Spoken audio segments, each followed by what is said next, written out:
Bonjour! La dernière fois, nous étions vraiment dans les profondeurs de l'histoire de Noé. Dans cette vidéo, je vais mettre tous ensemble d'une manière plus compréhensible. Au moins, c'est mon but. Dans notre dernière vidéo, nous avons commencé à voir que l'arche est bien plus que l'histoire que nous avons entendue à l'école de dimanche. La Genèse 6 à 9 ne décrit pas simplement un bateau. Elle attire notre attention sur quelques profondes réalités théologiques. L'arche est construite entièrement selon les instructions de Dieu. Chaque détail a un rôle précis dans la préservation de la vie au milieu du jugement. Le poids le rend imperméable aux eaux du déluge. Ainsi, l'arche devient une image du salut divin. Dieu lui-même fournit le moyen d'échapper au jugement. Face aux eaux du déluge, Noé dépend entièrement du plan que Dieu a préparé. Son rôle est de faire confiance à Dieu, suivre ses instructions et d'entrer dans l'arche. Voyons maintenant comment ce motif se déploie dans le texte. Après la chute, l'humanité se retrouve dans un monde marqué par le péché et ses conséquences. Encore et encore, la rébellion contre Dieu s'intensifie. La violence se répand, le mal se multiplie et le monde s'enfonce dans une spirale descendante qui mène à la malédiction et à la mort. Pourtant, dès les premiers versets de la Genèse, une image importante apparaît. Au milieu des ténèbres et du chaos, Dieu intervient. Il sépare la lumière des ténèbres. Il repousse les ténèbres afin que la lumière puisse briller. Si on retourne en Genèse 1, versets 2 et 3, la terre n'était que chaos et vide. Il y avait des ténèbres à la surface de l'abîme et l'Esprit de Dieu planait au-dessus de l'eau. Dieu dit qu'il y ait de la lumière et il y eut de la lumière. C'est un motif que nous retrouvons tout au long des Écritures. Lorsque le mal semble dominer, Dieu agit pour préserver sa création et faire avancer ses desseins. Il repousse les ténèbres et le chaos pour faire place à la vie, à l'ordre et à sa présence.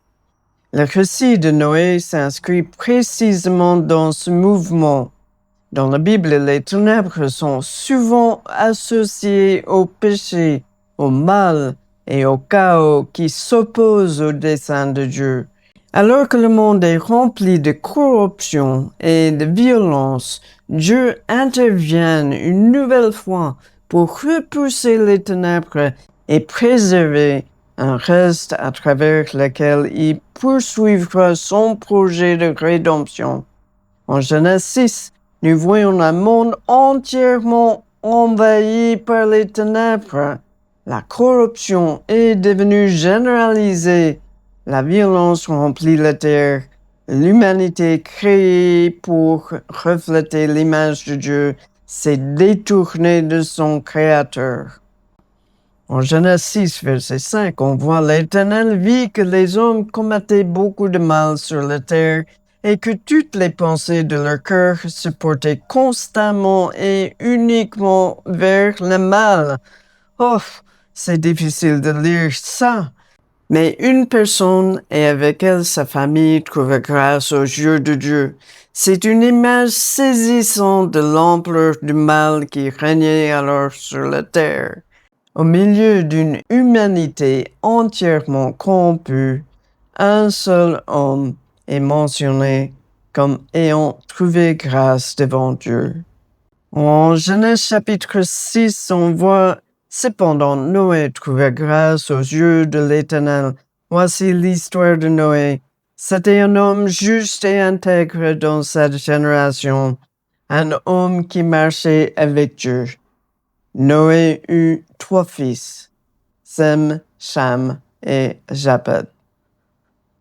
Le texte ne cherche pas à mettre en valeur la supériorité de Noé, mais la grâce de Dieu.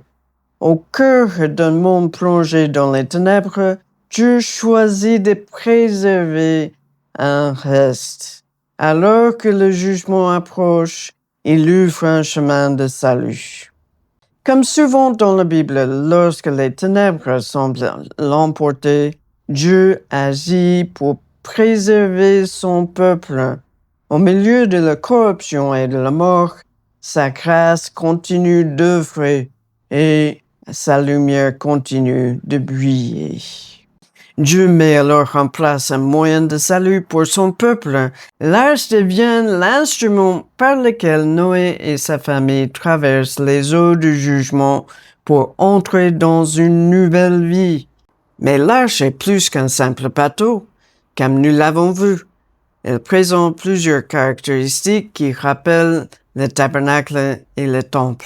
Elles deviennent en quelque sorte un temple portable, un lieu mis à part par Dieu, où sa présence protège et préserve son peuple au milieu du chaos. Dans toute la Bible, le temple est l'endroit où le ciel et la terre se rencontrent, où Dieu demeure au milieu de son peuple. L'arche remplit un rôle semblable. Alors que le monde extérieur est livré au jugement, ceux qui sont dans l'arche sont en sécurité, gardés et préservés par Dieu lui-même. À travers ce sanctuaire flottant, Dieu conduit son peuple au-dessus des eaux du jugement. Puis, lorsque les eaux se retirent, Noé et sa famille émergent dans un monde renouvelé, comme une nouvelle humanité appelée à recommencer. On peut dire que c'est un nouveau jardin d'Éden, si vous voulez. On peut voir cette connexion avec les commandes en Genèse 1. En Genèse 1, verset 22, on voit « Et il les bénit en disant « Reproduisez-vous, devenez nombreux et remplissez les mers, et que les oiseaux se multiplient sur la terre. » Et en Genèse 8, on voit « Alors Dieu parla à Noé, sort de l'arche, qu'il pullule sur la terre et qu'il reproduise et devienne nombreux sur la terre. » Le récit de Noé nous rappelle ainsi une vérité fondamentale. Dieu ne se contente pas de sauver son peuple du jugement. Il le conduit vers une vie nouvelle en sa présence. D'une certaine manière, il le restaure au jardin d'Éden, le lieu où le ciel et la terre se rencontrent, où l'être humain vit en communion avec Dieu son Créateur. C'est également là que nous rencontrons un autre thème majeur de la Bible, la montagne de Dieu. Tout au long des Écritures, la montagne est associée à la présence divine. C'est un lieu où Dieu se révèle avec puissance et majesté, mais aussi un lieu de rencontre, d'intimité et de communion avec son peuple. Après le déluge, l'arche vient s'échouer sur les montagnes d'Ararat. Ce détail pourrait sembler anodin, mais dans la Bible, les montagnes sont souvent associées à la présence de Dieu. Les grands moments de rencontre entre Dieu et son peuple se déroulent fréquemment sur une montagne. Moïse rencontre Dieu sur le mont Sinaï. Plus tard, le temple est construit sur le mont Sion. Dans la pensée biblique, la montagne représente souvent le lieu où le ciel et la terre se rejoignent, où Dieu se révèle à l'humanité. L'Éden lui-même semble être présenté comme une montagne sacrée. Plusieurs textes bibliques le décrivent comme un lieu élevé d'où sortaient les fleuves qui irriguent la terre. Comme le temple plus tard, l'Éden était l'endroit où Dieu demeurait avec l'être humain et marchait avec lui dans une communion parfaite. Ainsi, lorsque l'arche se pose sur une montagne après les eaux du jugement, l'image est puissante. Dieu conduit son peuple vers un nouvel Éden, un lieu où une relation restaurée avec lui devient possible. Maintenant que nous avons observé ce cycle, les ténèbres, le jugement, le salut, la nouvelle création et la présence de Dieu, revenons à un détail surprenant.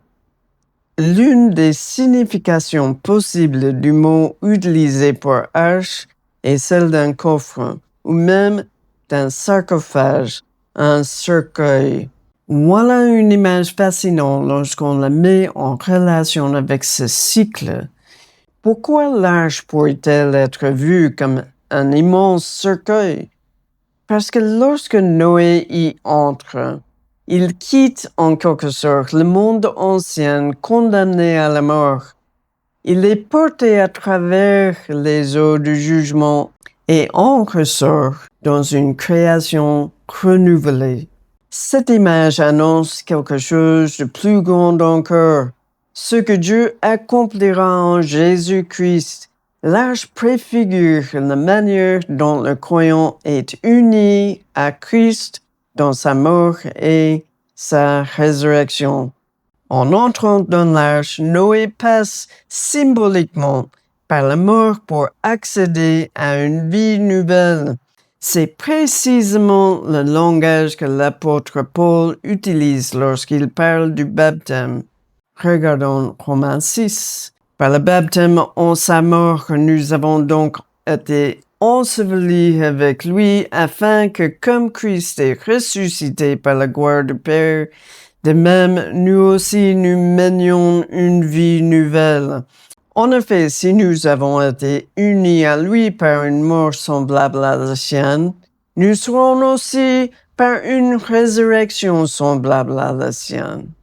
Ah, quelle bonne espérance! Comme Noé dans l'arche, nous passons à travers les eaux du jugement. Notre ancien monde est laissé derrière et une nouvelle vie commence. Ce n'est pas seulement une histoire de survie, c'est une histoire de mort et de résurrection, de jugement et de nouvelle création. Entrer avec Christ, purifié, ressuscité pour une vie nouvelle. 2 Corinthiens 5 dit, si quelqu'un est en Christ, il est une nouvelle créature. Les choses anciennes sont passées. Voici, toutes choses sont devenues nouvelles. Nous avons également vu que ces récits bibliques sont bien plus que des événements isolés. Ce sont des signes qui portent vers quelque chose de plus grand. Chacun d'eux nous rappelle que Dieu poursuit inlassablement son plan de rédemption à travers l'histoire. Ils nous disent, le voyage n'est pas terminé, Dieu est encore à l'œuvre. Le baptême du croyant s'inscrit dans cette même histoire. Il nous relie à l'œuvre rédemptrice de Dieu depuis les premières pages de la Genèse jusqu'à son accomplissement en Jésus-Christ. Les eaux du baptême témoignent que nous avons quitté l'ancien monde pour appartenir à une nouvelle création. Elles proclament que nous sommes unis à Christ dans sa mort et dans sa résurrection. Si vous avez décidé de suivre Jésus, mais vous n'êtes pas encore passé par les eaux du baptême, ce n'est jamais trop tard. Le baptême n'est pas simplement une tradition ou un rituel religieux, c'est un acte d'obéissance, un témoignage public de votre foi et un signe visible de l'œuvre que Dieu a accomplie dans votre vie. Comme Noé est entré dans l'arche en faisant confiance à Dieu, nous sommes appelés à répondre à l'invitation du Christ par la foi, à nous identifier à lui dans le baptême et à marcher dans la nouveauté de vie qu'il nous offre. Toute la Bible parle de Jésus. Jean 5 dit, Vous étudiez les Écritures parce que vous pensez avoir par elles la vie éternelle. Ce sont elles qui rendent témoignage à mon sujet. Et vous ne voulez pas venir à moi pour avoir la vie. L'arche de Noé est un signe majeur de la rédemption ultime que Jésus nous offre. Examinons-la de plus près. Et après avoir vu cela, vous ne regarderez plus jamais l'arche de Noé de la même manière. À première vue, la Genèse la présente comme un bateau. Pourtant, nous avons déjà vu comment, lorsque nous examinons sa conception, ses dimensions et la manière dont elle est décrite, nous découvrons qu'elle est bien plus. Dans notre dernière vidéo, nous avons vu que l'arche est construite sur 3 niveaux. Ce détail peut sembler anodin, mais il est chargé de sens. En résumé, le tabernacle ou le temple d'Israël était lui aussi organisé en 3 espaces distincts. Le parvis extérieur, le lieu saint et le lieu très saint. De la même manière, l'arche possède 3 niveaux qui structurent son espace intérieur. Cette organisation à 3 niveaux rappelle également la manière dont les anciens Hébreux comprenaient la création elle-même, les cieux au-dessus, la terre au milieu et les eaux ou profondeurs en dessous. Le temple représentait symboliquement l'univers ordonné par Dieu. L'arche semble reprendre ce même modèle. Autrement dit, l'arche n'est pas seulement un moyen de transport à travers les eaux du déluge. Elle apparaît comme une petite version de la création, un espace sacré où Dieu préserve la vie au milieu du chaos et du jugement. Alors que le monde extérieur retourne au désordre, l'arche devient un lieu d'ordre, de protection et de préservation. Elle fonctionne comme un temple flottant où Dieu garde son peuple jusqu'à ce qu'une nouvelle création puisse émerger. L'arche n'était pas un bateau au sens où nous l'entendons aujourd'hui. D'une certaine manière, elle ressemble davantage à une maison. Elle possédait des compartiments, une fenêtre et une porte. Or, la porte est un détail particulièrement intéressant. Et il n'y avait qu'une seule porte pour entrer dans l'arche, tout comme il n'y avait qu'une seule entrée pour accéder au sanctuaire de Dieu. Cette image trouve son accomplissement en Jésus-Christ, qui déclare « Je suis la porte. Si quelqu'un entre par moi, il sera sauvé. » Comme l'arche, le salut de Dieu ne comporte qu'une seule entrée. Il n'existe qu'un seul chemin pour entrer dans la présence de Dieu, Jésus-Christ. Un autre détail mérite notre attention. Lorsque tous furent entrés dans l'arche, ce n'est pas Noé qui ferma la porte. C'est Dieu lui-même qui la ferma. À cet instant, l'arche devient un espace sacré, séparé du monde sous jugement. Ceux qui se trouvent à l'intérieur sont désormais gardés par Dieu. De la même manière, le temple était un lieu consacré où Dieu demeurait au milieu de son peuple. Dans les 2 cas, la vie est préservée en présence de Dieu. On entre dans l'arche par une seule porte. Cette porte est associée à Noé, un homme juste et irréprochable devant Dieu, qui agit à bien des égards comme un prêtre. Mais une fois que tous sont entrés, Dieu prend le contrôle. C'est lui qui ferme la porte. C'est lui qui assure la sécurité de ceux qui sont à l'intérieur. Quelle image extraordinaire de salut! Lorsque Dieu ferme la porte de l'arche, elle est scellée. Personne à l'extérieur ne peut l'ouvrir. Personne à l'intérieur ne peut le forcer. La sécurité de ceux qui s'y trouvent repose entièrement sur Dieu. Pourtant, une ouverture demeure, les fenêtres tournées vers le ciel. Alors que les eaux du jugement couvrent la terre, le regard de Noé est dirigé vers le haut. C'est comme si Dieu lui disait « Ne regarde plus vers le monde qui périt, mais vers moi et vers mes promesses. » Cette image trouve un écho puissant dans le salut que nous avons en Jésus-Christ. Le Nouveau Testament nous enseigne que les croyants sont scellés par le Saint-Esprit.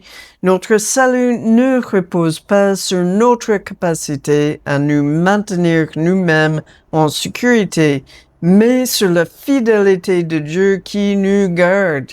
En Christ, nous sommes en sécurité. Nous avons été scellés du sceau de Dieu, mis à part pour lui et gardés par sa puissance. Et comme Noé regardait vers le ciel à travers les fenêtres de l'arche, nous sommes appelés à fixer nos regards sur les réalités d'en haut, là où Jésus est assis à la droite de Dieu. L'arche nous rappelle ainsi que le salut est entièrement l'œuvre de Dieu. Il ouvre la porte.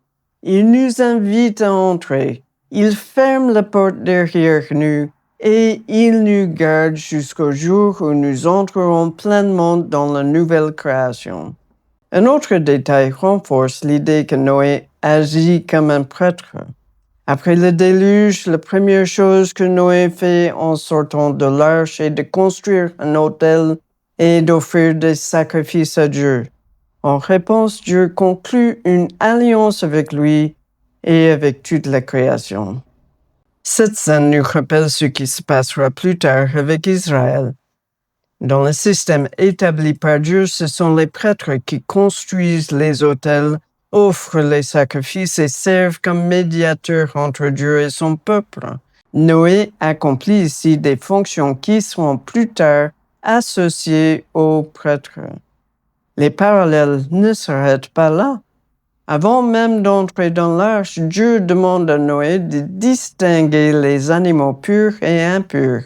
Cette distinction précède de plusieurs siècles la loi de Moïse, mais elle deviendra l'une des responsabilités importantes des prêtres d'Israël, qui devaient enseigner au peuple la différence entre le pur et l'impur, le saint et le profane.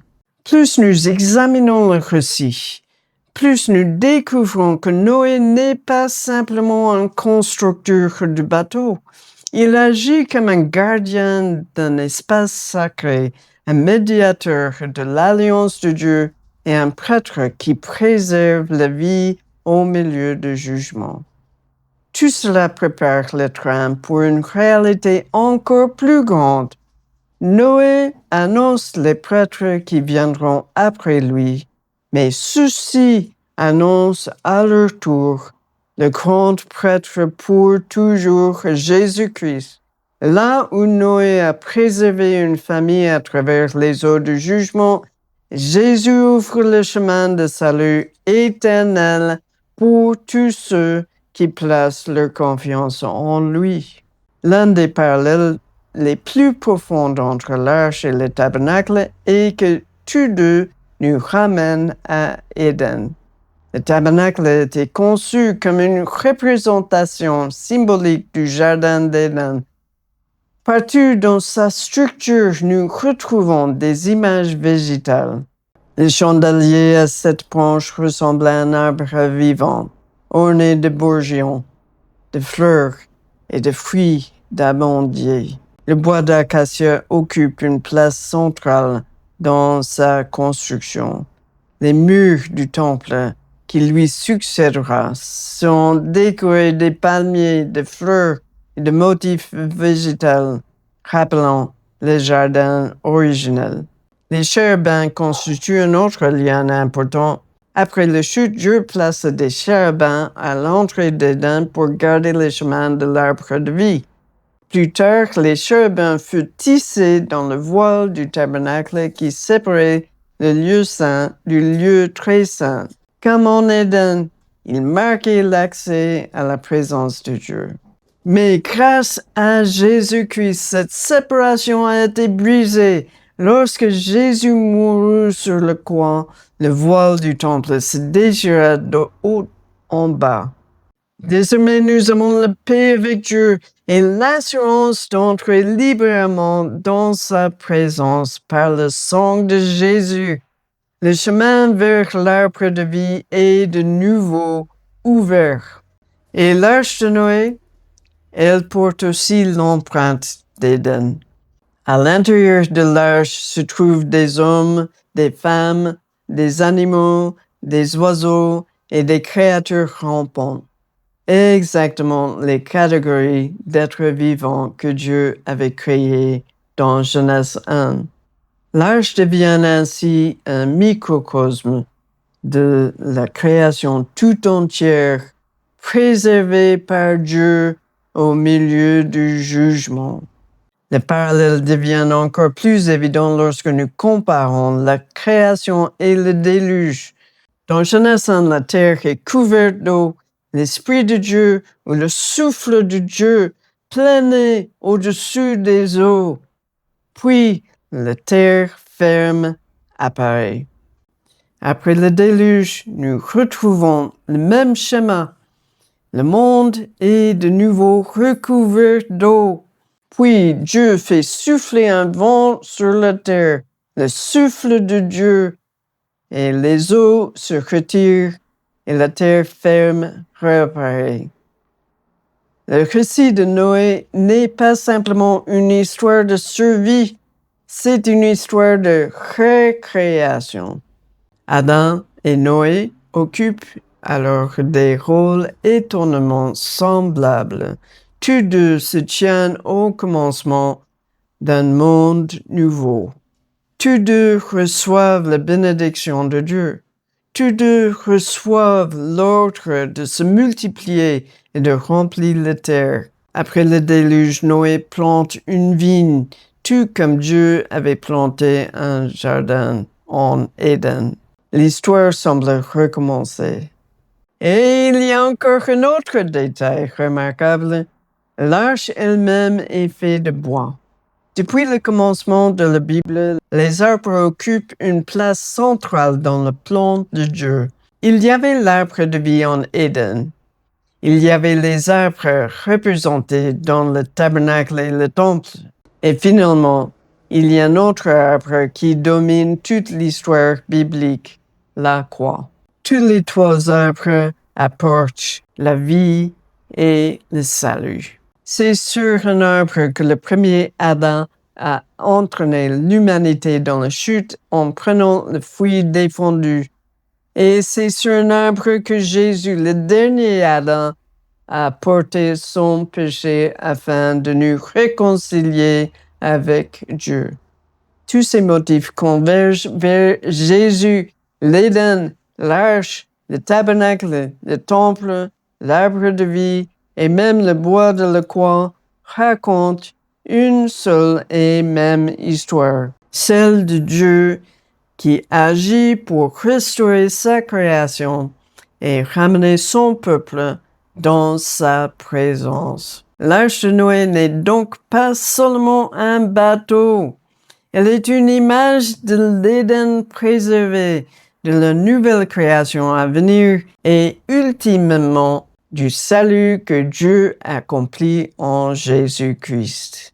Dieu conduit son peuple vers un nouvel Éden, un lieu où une relation restaurée avec lui devient possible. Lorsque nous rassemblons tous ces indices, les trois niveaux, la porte unique, les fenêtres tournées vers le ciel, les catégories d'animaux purs et impurs, les instructions détaillées de construction, les images d'Éden et maintenant les montagnes sacrées, un portrait cohérent émerge.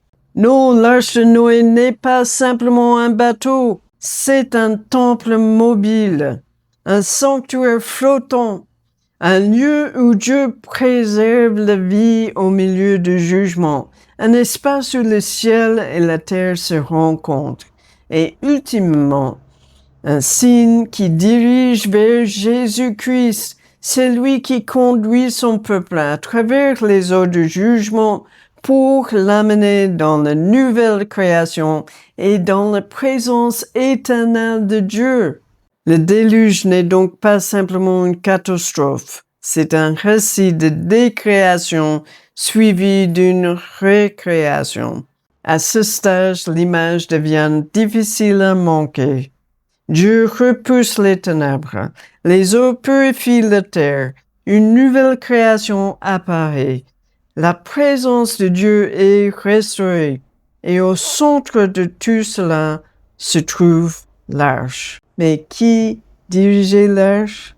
Elle dépendait entièrement de la souveraineté de Dieu. Quelle image puissante de notre salut! Nous ne sauvons pas nous-mêmes. Comme Noé, nous sommes entièrement dépendants de la grâce de Dieu. Mais l'arche du salut de Dieu est suffisant. Dieu a déjà prévu toute la place nécessaire pour accueillir ceux qui veulent venir. De même, il y a de la place au pied de la croix. Et il n'y a qu'une seule porte, une seule entrée. Jésus dira plus tard, « Je suis la porte. Si quelqu'un entre par moi, il sera sauvé. » Puis, c'est Dieu qui ferme la porte. Une fois fermée, personne ne pouvait l'ouvrir. Les occupants de l'arche étaient en sécurité, non pas grâce à leur propre force, mais parce que Dieu les gardait. Et c'est également l'image de notre salut en Jésus-Christ. Éphésiens 1:13 nous dit que nous avons été scellés du Saint-Esprit de la promesse.